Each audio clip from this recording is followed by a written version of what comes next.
안녕하십니까. 2023년 8월 7일 최병호 이펙트 시작하겠습니다. 송영길 전 민주당 대표의 300만원짜리 돈 봉투를 받은 현역 의원 명단.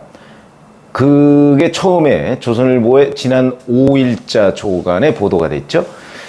그리고 그 이후에 이제 다른 매체들이 그걸 그대로 확인해서 쓰지 않고 있다가 어제부터 확인해서 쓰기 시작했는데, 자, 그러면 한겨레신문과 경향신문 그리고 오마이뉴스, 어떻게 보면 이 세 군데가 이제 친민주당 매체의 대표격이다, 이렇게 얘기를 할 수가 있는데, 그런 데는 과연 어떻게 보도를 했을까 좀 궁금하고, 왜냐하면 우선 이 사실관계 여부가 좀 궁금하지 않습니까? 그런데 그런 세 개를 한번 제가 살펴봤습니다. 오늘자입니다.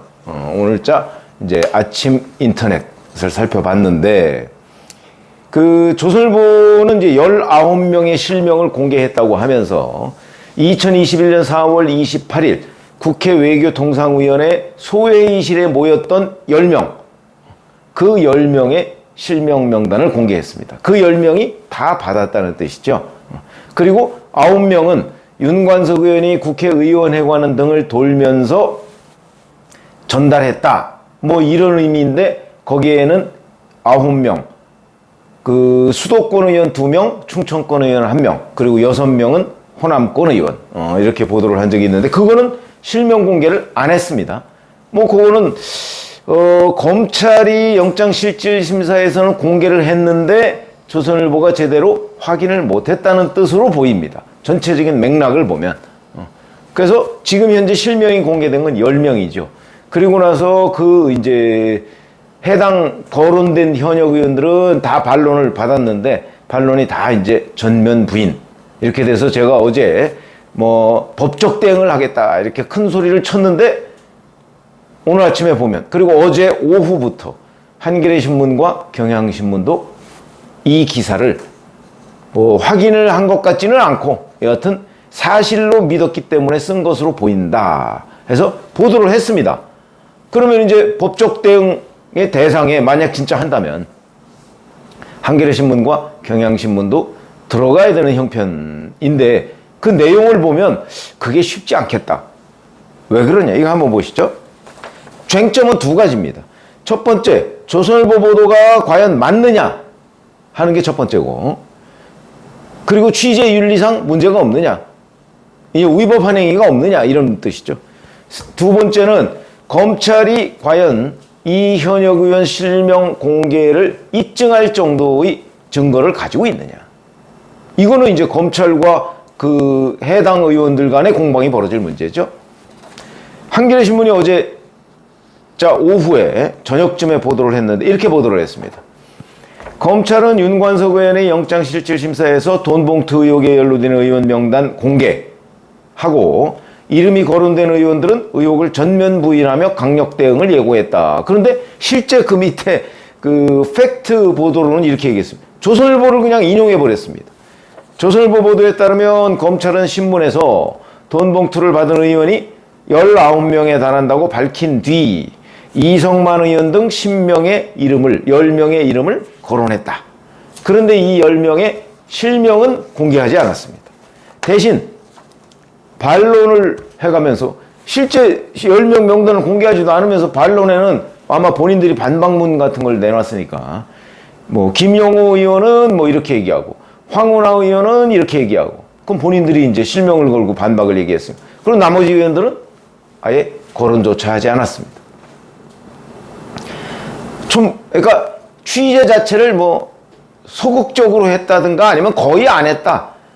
그리고 확인을 못했으면 사실 조선일보 인용에서, 또는 조선일보 인용 이전에 이걸 우리가 이제 기자들은 리드라고 그러거든요, 앞에. 거기는 뭐 다 확인된 것처럼 돈봉투 의혹에 연루된 의원 명단을 공개하고 이렇게 자기네들이 취재해서 쓴 것처럼 이렇게 리드에 돼 있습니다.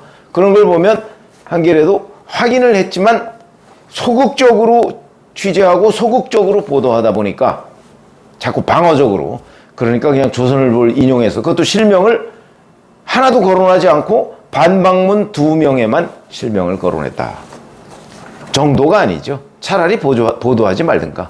전 그렇게 생각합니다. 자, 경향신문도 어제 오후에 보도를 했는데 이렇게 돼 있습니다. 제목이 검찰 윤관석 구속 후 첫 조사. 돈봉투 수수 의원 윤관석 영장심사 때 설명. 이러고서 더블 쿼테이션. 인용이라는 거죠. 기사에 이렇게 돼 있습니다. 녹취록과 국회 출입 기록, 관련자들이 진술을 대조하며 수수 의원을 검찰이 추렸다. 그러면서 여기도 역시 조선일보를 인용해서 보도를 했습니다. 그리고서 대신 검찰 관계자, 그리고 여기도 실명은 안 나와 있습니다. 그리고 검찰 관계자의 설명을 덧붙였는데 여기는 한겨레보다는 조금 더 나가서 자기네들이 적어도 검찰 관계자한테 물어봤다. 이거는 여기 흔적을 남겼습니다. 서울중앙지검 관계자가 이렇게 얘기했다고 이제 인용이 돼 있습니다. 공여자에 대한 구속영장을 청구한 것이니 현재까지 수사된 수수자 부분에 대해 구속 전 피의자 신문에서 설명드린 것은 맞다. 실명 공개했다. 이런 걸 중앙지검 관계자 인용으로 경향신문은 덧붙이고 있다. 한겨레신문은 이것도 없다.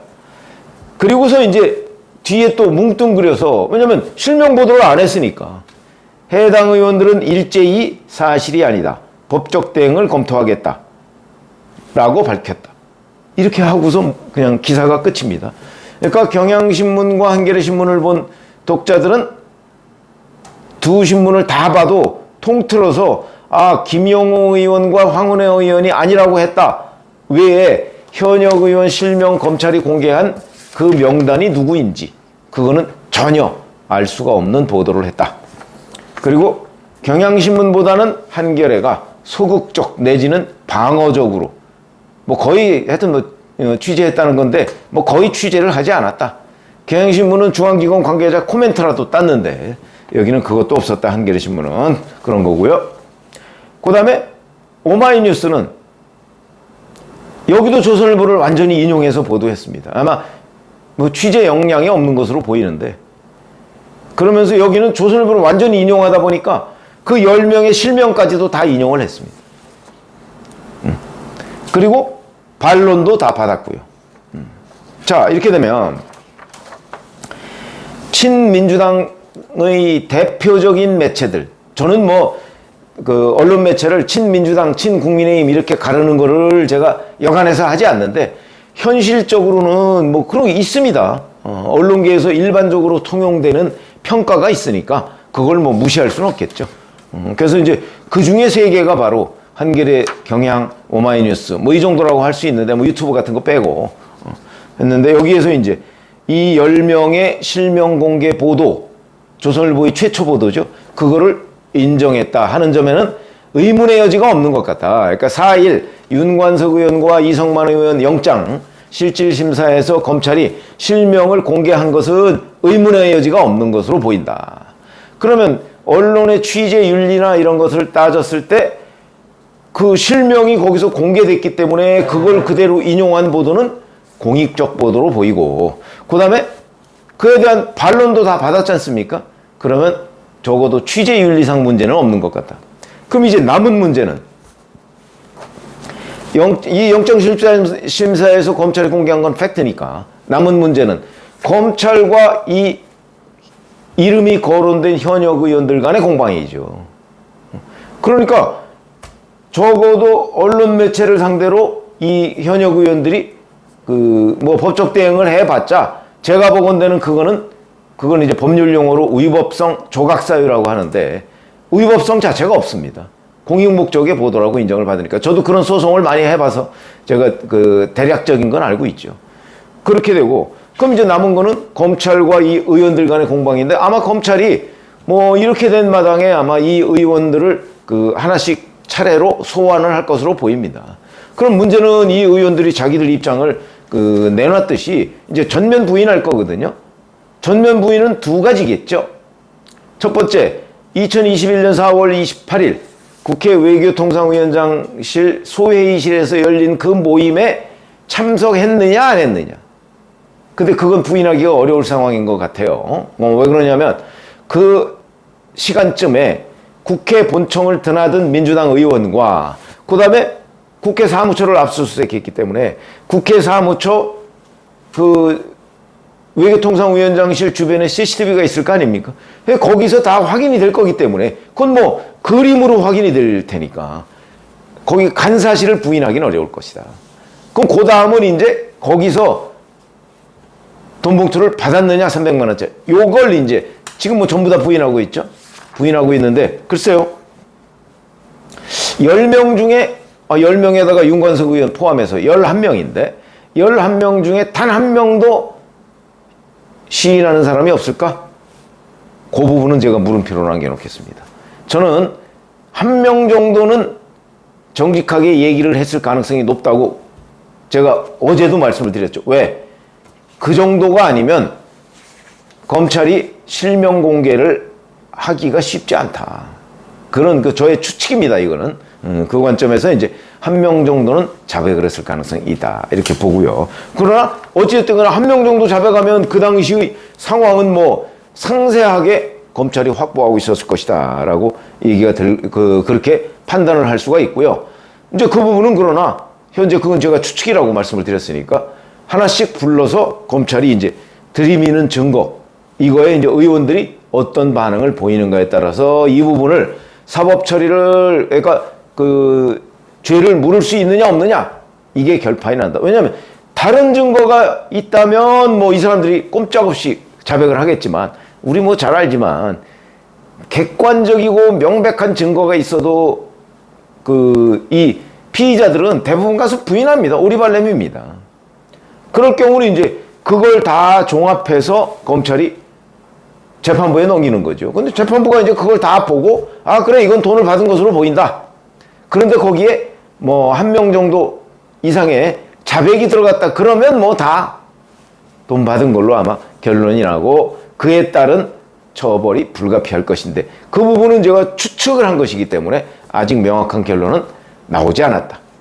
그러나 이제 이번 주 일주일은 이 돈 받은 사람들의 어쩌고 저쩌고 하는 그 여러 가지 공방 이 사람들은 다 부인하고 있으니까 그걸로 이제 그 굉장히 시끄러워질 텐데 그러나 중요한 거는 영장실질심사 4일 그 자리에서 실명이 공개된 것은 한겨레신문, 경향신문, 오마이뉴스 보도를 보면 맞는 것으로 보인다. 여기까지는 분명하게 말씀을 드릴 수가 있다. 그래서 이번 주에는 아마 뭐 이번 주부터 검찰이 소환을 할지 뭐 그거는 명확하지 않지만 아마도 이 주말쯤부터 소환을 하지 않을까요? 뭐 어차피 실명 공개된 이상 그래서 돈 봉투 수수 정국 이게 될 것으로 보인다. 이렇게 말씀을 드립니다. 고맙습니다.